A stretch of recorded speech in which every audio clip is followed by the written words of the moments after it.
अस्सलाम वालेकुम class 10th, कैसे हैं आप सब। उम्मीद करती हूँ खैरियत से होंगे और अपना सबक अच्छे से याद कर रहे होंगे। हमारे नेक्स्ट लेक्चर में हमारा देख लेते हैं कि आज हमारे पास क्या है। आज हमारे पास है गीबत और बहतान। ठीक है, इसमें चेक कर लेते हैं हमारे पास हमने इसका क्या करना है, इसमें क्या क्या चीज़ें हैं और क्या क्या लेक्चर के दौरान हम गुफ्तगू करेंगे। इसमें गीबत और बहतान के बारे में फ़र्क है, इसमें फजीलत है गुनाह इससे बचने की। इसके अलावा इसके इनफरादी नुकसानात है, इनफरादी और इज्तिमाई, दीनवी और उखरवी नुकसानात हैं। इसके माशरती बिगाड़ का सबब है, माशरती फ़वाइद व समरात कैसे इससे बच के हासिल किए जा सकते हैं, इसके साथ इज्तनाब करने वाले के क्या फ़ायदे हैं और इससे अपना हम किरदार कैसे बचा सकते हैं। सबसे पहले हम देखते हैं मुख्तसर जवाब दे। सबसे पहले है गीबत का क्या माना है। पहले वाले पेज पे आ जाते हैं। पहली लाइन पर गीबत और बहतान का माना है, आपने और बहतान ऐड नहीं करना। ठीक है, गीबत का माना है किसी की गैर मौजूदगी में इसकी बुराई बयान करना। अगर वो बुराई इसमें मौजूद है तो इसे गीबत कहते हैं। दैट्स ऑल, इसने आपने यहाँ तक लिख देना है, इसमें और बहतान नहीं ऐड करना। नेक्स्ट पे हम देख लेते हैं। नेक्स्ट पे हमारे पास है कि बहतान का क्या माना है। ठीक है, बहतान का क्या माना है, इस पे हम आ जाते हैं फर्स्ट पेज पे। अब हम दोबारा से इसी को चलते हैं और इसमें थोड़ी सी तब्दीली करेंगे। क्या तब्दीली करेंगे, गीबत और को काट देंगे, गीबत और को काट देंगे।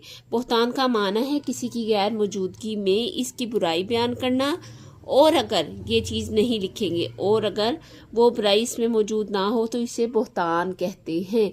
ठीक है, ये वाली लाइन को हम यहाँ तक काट देंगे सेकंड वाले क्वेश्चन में। नेक्स्ट पे हम देख लेते हैं हमारे पास कौन सा क्वेश्चन है। गीबत और बहतान की हिम्मत पर एक आयत मुबारक लिखे। यहाँ दो आयत मुबारक को मैंने अंडरलाइन किया है, आप इन दोनों में से कोई भी लिख सकते हैं जो आपको आसानी है।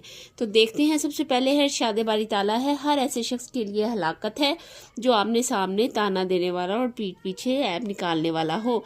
सूरतुल हुमज़ा की 1 नंबर की ये आयत है, आपने इसको इसी तरह लिखना है।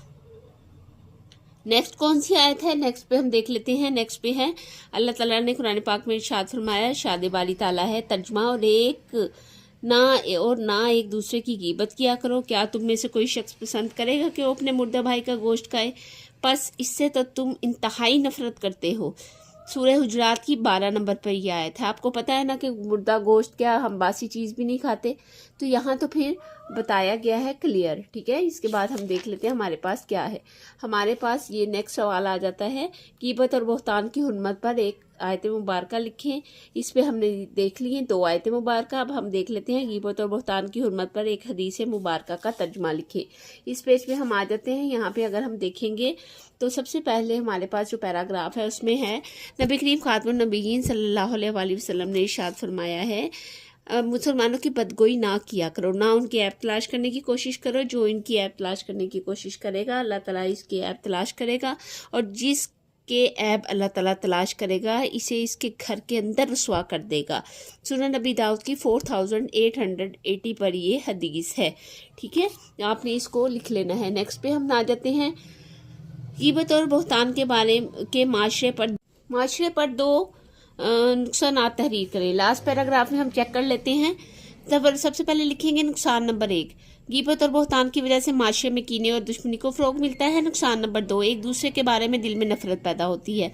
ये आप 5 नंबर में अटैम्प्ट करेंगे। नेक्स्ट पे हम देख लेते हैं तफसीली जवाब दें। इस्लामी तालीमात की रोशनी में गीबत और बहतान के हुर्मत पर मज़मून तहरीर करें। यहाँ से हम स्टार्ट करेंगे। सबसे पहले हम हेडिंग्स के साथ लिखेंगे। हेडिंग्स आपने खुद नोट करनी है और लिख लेनी है किसी जगह पर, किसी स्टिकी नोट्स पर या इसी के ऊपर। मैं नहीं ऐड कर रही क्योंकि यहाँ पर बहुत फिजी हो जाता है, लेकिन आपने खुद ऐड कर लेना है। ठीक है, सबसे पहले लिखेंगे मफहूम, गीबत का मफहूम, गीबत और बहतान का मफहूम। गीबत और बहतान का माना है किसी की गैर मौजूदगी में इसकी बुराई बयान करना। अगर वो बुराई इसमें मौजूद हो तो इसे गीबत कहते हैं, और अगर वो बुराई इसमें मौजूद ना हो तो इसे बहतान कहते हैं।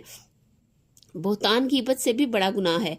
किसी के सामने इसकी बुराई बयान करने को ताना और तंज कहते हैं। किसी को ताना देना और उस पर ताना करना भी हराम है। ठीक है, किसी पर झूठा इल्ज़ाम लगाना भी बहतान है, इसे तोहमत लगाना भी कहते हैं। अब आप यहाँ पे लिखेंगे तोहमत का मफहूम।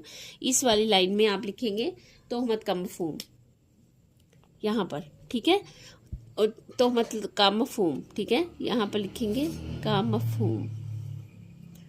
इस्लाम के अदालती निज़ाम में किसी पर तोहमत लगाना बहुत बड़ा जुर्म है। तोहमत लगाने पर इसी 80 कोड़ों की सज़ा नाफिज होती है। ठीक है, आगे है किसी के जिस्मानी या अमली कमजोरी, रंग, नस्ल, खानदान या पेशे की बुनियाद पर इसे ताना देना और इसकी गिबत करना सख्त गुनाह है। हर इंसान का खालिक अल्लाह ताला है, जब किसी की जिस्मानी कमजोरी या रंगो नस्ल की बुनियाद पर इसकी तहकीर की जाती है तो गोया अल्लाह ताला की तख्लीक पर एतराज़ किया जा रहा है। इसी वजह से कुरान मजीद में गिबत करने और ताना देने वाले की हलाकत का ऐलान किया गया है।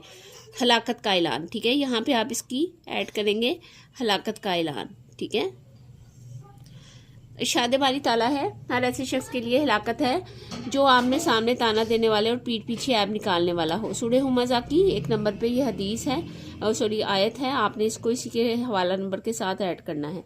दूसरा आ जाता है, अल्लाह ताला ने कुरान मजीद में गिबत को हराम करार दिया है और इसे मुर्दा भाई का गोश्त खाने से तशबीह दी है। इरशाद बारी ताला है, और ना एक दूसरे की गिबत किया करो, क्या तुम में से कोई शख्स पसंद करेगा कि वो अपने भाई का गोश्त खाए, फिर इससे तो तुम इंतहाई नफरत करते हो। सूरह हुजरात की ये हदीस आयत है 12 नंबर पे। इसको फाले नंबर के साथ आपने लिखना है। कुरान मजीद में सबसे ज्यादा सख्त मिसाल पे मैंने लाइन लगा दी है, आपने इसकी हेडिंग ये देनी है। गीबत की बयान की गई है क्योंकि ये ऐसा गुनाह है जिसकी वजह से माशरे में बहुत से इखलाकी बुराइयां पैदा होती हैं। नंबर 3 नबी करीम खातमुन नबीय्यीन सल्लल्लाहु अलैहि वसल्लम ने फरमाया, मुसलमानों की बदगोई ना किया करो। यहाँ पे आप लिखेंगे हदीस नंबर 1। ना इनके ऐप तलाश करने की कोशिश करो। जो इनके ऐप तलाश करने की कोशिश करेगा अल्लाह ताला इनके ऐप तलाश करेगा, और जिसकी ऐप अल्लाह ताला तलाश करेगा इसे इसके घर के अंदर रुसवा करेगा। सुनन नबी दाऊद की 4880 पे यह हदीस है, हवाला नंबर के साथ ऐड करते हैं। हदीस नंबर 2 पे लिखेंगे एक मरतबा, हदीस नंबर 2 हेडिंग लिखेंगे, एक मरतबा नबी करीम खातमुन नबीय्यीन सल्लल्लाहु अलैहि वसल्लम 2 कब्रों के पास से गुजरे।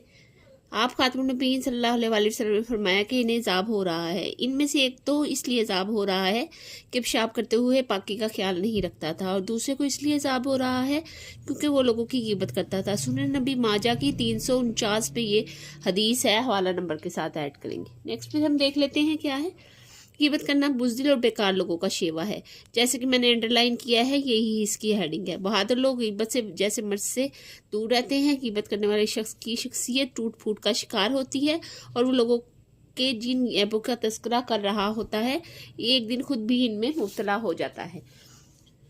गिबत से बचने का तरीका यह है कि हम ज़ुबान की हिफाजत करें। हमारे दिल में यकीन होना चाहिए कि हमें क़यामत के दिन अपने हर कौल फेल का हिसाब देना होगा। हम जो लफ्ज़ भी बोलते हैं वो महफूज कर लिया जाता है।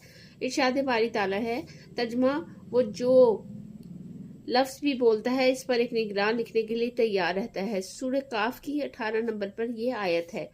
गिबत से बचने के लिए हमें ऐसे लोगों की सोबत से दूर रहना चाहिए जो हर वक्त गिबत में और एक दूसरे की बुराइयां बयान करने में मशहूर रहते हैं। ठीक है,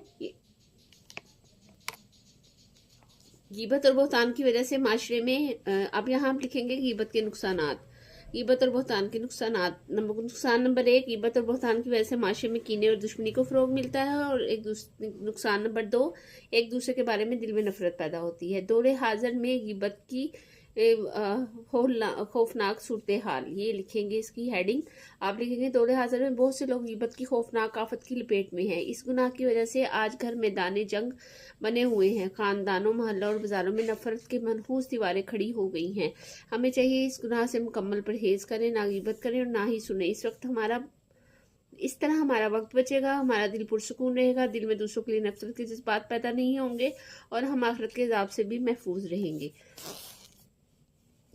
मश्क की तरफ आ जाते हैं। मश्क में क्या है, एमसीक्यूज में क्या है, दुरुस्त जवाब का इंतखाब करें। किसी की गैर मौजूदगी में इसकी बुराई बयान करने को क्या कहते हैं? गिबत कहते हैं, फितना फसाद कहते हैं, फजूल खर्ची कहते हैं, बेहयाई कहते हैं, गिबत कहते हैं। किसी के सामने इसकी बुराई बयान करने को क्या कहते हैं? तकब्बुर और गुरूर, तंज़ो ताना, लापरवाही, सुस्ती और चुगली, और गिबत, तंज़ और ताना। ठीक है, कुरान मजीद में मुर्दा भाई के गोश्त खाने की तशबीह दी गई है। गिबत को, झूठ को, सूद को, तकब्बुर को। गिबत पर टिक कर देंगे। दूसरों के ऐबों का तस्करा करने वाला मुब्तला हो जाता है बीमारियों में, इन्हीं ऐबों में, लालच में, तकब्बुर में, इन्हीं ऐबों में। गिबत और बहतान की वजह से दिलों में पैदा होती है हिर्स, लालच, नफरत और म्याना रवि, नफरत। ठीक है, यहाँ तक हमारा ये सारा कंप्लीट हो गया। आज हमने अपने लेक्चर को बहुत अच्छे से पढ़ा और इसे समझा, और इसमें हमने देखा है कि इसमें क्या क्या चीज़ें हैं जो हमने इसको करनी है, और इसकी गिबत और मफहूम के बारे में पता चला है। उम्मीद करती हूँ आज का लेक्चर आपको पसंद आया होगा। अपना बहुत सारा ख्याल रखें। नेक्स्ट वीडियो में हम आपसे नेक्स्ट लेक्चर में मिलेंगे, नेक्स्ट के बारे में डिस्कस करेंगे। तब तक आपने इसको बहुत अच्छे से याद करना है। बेल आइकन पर प्रेस कर दें ताकि हर आने वाली वीडियो के से आप बाखबर रह सकें। अपना बहुत सारा ख्याल रखिएगा। मिलते हैं नेक्स्ट वीडियो में, तब तक के लिए